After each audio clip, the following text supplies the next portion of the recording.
เพียงพริบตาสู้จนหลายปีวันนี้มันคงให้ค่า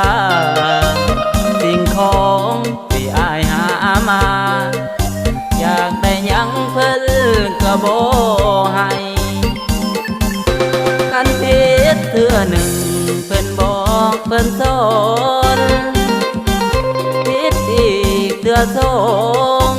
ลุงตาเพิ่นบาปเพิ่นไม่ผิดอีกเทื่อสามถึกไล่นี้คือมาจัง